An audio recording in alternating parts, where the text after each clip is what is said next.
Made in USA, November 2004. This is a new essay for the Japanese edition of Hackers and Painters. It tries to explain why Americans make some things well and others badly. A few years ago, an Italian friend of mine traveled by train from Boston to Providence. She had only been in America for a couple weeks and hadn't seen much of the country yet. She arrived looking astonished. "It's so ugly." People from other rich countries can scarcely imagine the squalor of the man-made bits of America. In travel books, they show you mostly natural environments. The Grand Canyon, whitewater rafting, horses in a field. If you see pictures with man-made things in them, it will be either a view of the New York skyline shot from a discreet distance, or a carefully cropped image of a seacoast town in Maine. How can it be, visitors must wonder? How can the richest country in the world look like this? Oddly enough, it may not be a coincidence. Americans are good at some things and bad at others. We're good at making movies and software and bad at making cars and cities. And I think we may be good at what we're good at for the same reason we're bad at what we're bad at. We're impatient. In America, if you want to do something, you don't worry that it might come out badly or upset delicate social balances, or that people might think you're getting above yourself. If you want to do something, as Nike says, just do it. This works well in some fields and badly in others. I suspect it works in movies and software because they're both messy processes. Systematic is the last word I'd use to describe the way good programmers write software. Code is not something they assemble painstakingly after careful planning, like the pyramids. It's something they plunge into, working fast and constantly changing their minds, like a charcoal sketch. In software, paradoxical as it sounds, good craftsmanship means working fast. If you work slowly and meticulously, you merely end up with a very fine implementation of your initial, mistaken idea. Working slowly and meticulously is premature optimization. Better to get a prototype done fast and see what new ideas it gives you. It sounds like making movies works a lot like making software. Every movie is a Frankenstein, full of imperfections and usually quite different from what was originally envisioned, but interesting and finished fairly quickly. I think we get away with this in movies and software because they're both malleable mediums. Boldness pays, and if at the last minute two parts don't quite fit, you can figure out some hack that will at least conceal the problem. Not so with cars or cities. They are all too physical. If the car business worked like software or movies, you'd surpass your competitors by making a car that weighed only 50 pounds or folded up to the size of a motorcycle when you wanted to park it. But with physical products, there are more constraints.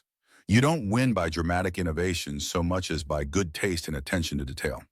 The trouble is, the very word taste sounds slightly ridiculous to American ears. It seems pretentious or frivolous or even effeminate. Blue staters think it's subjective, and red staters think it's for sissies. So anyone in America who really cares about design will be sailing upwind. 20 years ago, we used to hear that the problem with the U.S. car industry was the workers. We don't hear that anymore now that Japanese companies are building cars in the U.S. The problem with American cars is bad design. You can see that just by looking at them. All that extra sheet metal on the AMC Matador wasn't added by the workers. The problem with this car, as with American cars today, is that it was designed by marketing people instead of designers. Why do the Japanese make better cars than us? Some say it's because their culture encourages cooperation. That may come into it, but in this case it seems more to the point that their culture prizes design and craftsmanship. For centuries, the Japanese have made finer things than we have in the West. When you look at swords they made in 1200, you just can't believe the date on the label is right. Presumably, their cars fit together more precisely than ours for the same reason their joinery always has. They're obsessed with making things well, not us. When we make something in America, our aim is just to get the job done. Once we reach that point, we take one of two routes. We can stop there and have something crude but serviceable, like a vice grip, or we can improve it, which usually means encrusting it with gratuitous ornament.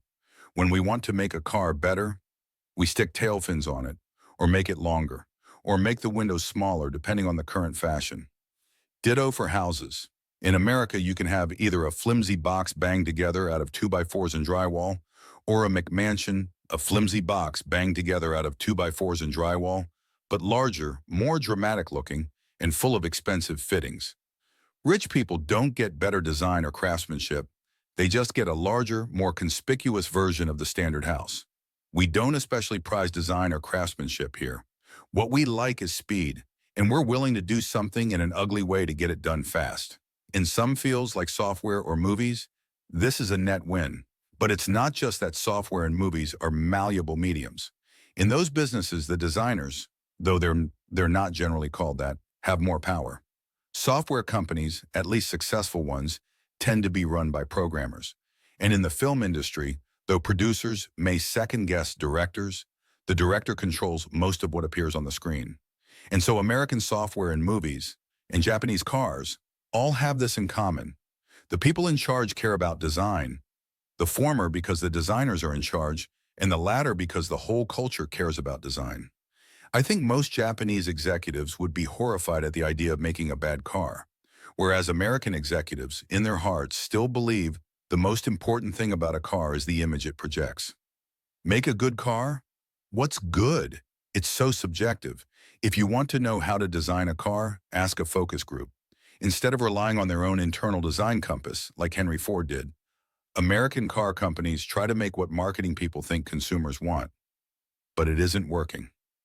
American cars continue to lose market share, and the reason is that the customer doesn't want what he thinks he wants. Letting focus groups design your cars for you only wins in the short term. In the long term, it pays to bet on good design. The focus group may say they want the meretricious feature du jour, but what they want even more is to imitate sophisticated buyers. And they, though a small minority, really do care about good design. Eventually, the pimps and drug dealers notice that the doctors and lawyers have switched from Cadillac to Lexus and do the same. Apple is an interesting counterexample to the general American trend. If you want to buy a nice CD player, you'll probably buy a Japanese one. But if you want to buy an MP3 player, you'll probably buy an iPod. What happened? Why doesn't Sony dominate MP3 players? Because Apple is in the consumer electronics business now, and unlike other American companies, they're obsessed with good design. Or more precisely, their CEO is. I just got an iPod, and it's not just nice. It's surprisingly nice. For it to surprise me, it must be satisfying expectations I didn't know I had. No focus group is going to discover those. Only a great designer can. Cars aren't the worst thing we make in America. Where the just do it model fails most dramatically is in our cities, or rather, exurbs. If real estate developers operated on a large enough scale, if they built whole towns, market forces would compel them to build towns that didn't suck. But they only build a couple office buildings or suburban streets at a time, and the result is so depressing that the inhabitants consider it a great treat to fly to Europe and spend a couple weeks living what is, for people there, just everyday life. But the just do it model does have advantages. It seems the clear winner for generating wealth in technical innovations, which are practically the same thing. I think speed is the reason.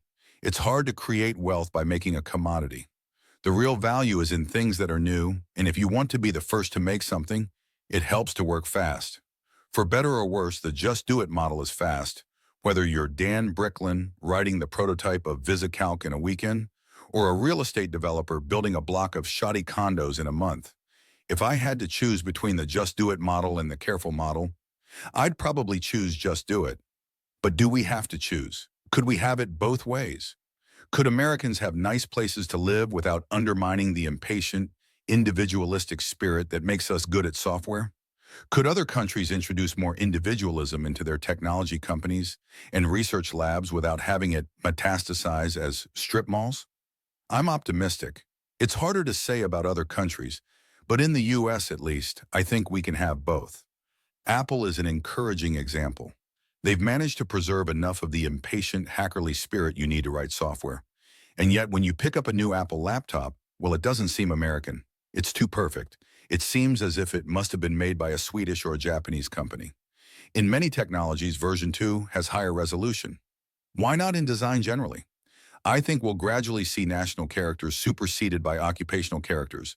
Hackers in Japan will be allowed to behave with a willfulness that would now seem un-Japanese. And products in America will be designed with an insistence on taste that would now seem un-American. Perhaps the most successful countries in the future will be those most willing to ignore what are now considered national characters and do each kind of work in the way that works best. Ratio. Notes Japanese cities are ugly too, but for different reasons. Japan is prone to earthquakes, so buildings are traditionally seen as temporary. There is no grand tradition of city planning like the one Europeans inherited from Rome. The other cause is the notoriously corrupt relationship between the government and construction companies. Thanks to Trevor Blackwell, Barry Eisler, Sarah Harlan, Shiro Kawai, Jessica Livingston, Jackie McDonough, Robert Morris, and Eric Raymond for reading drafts of this.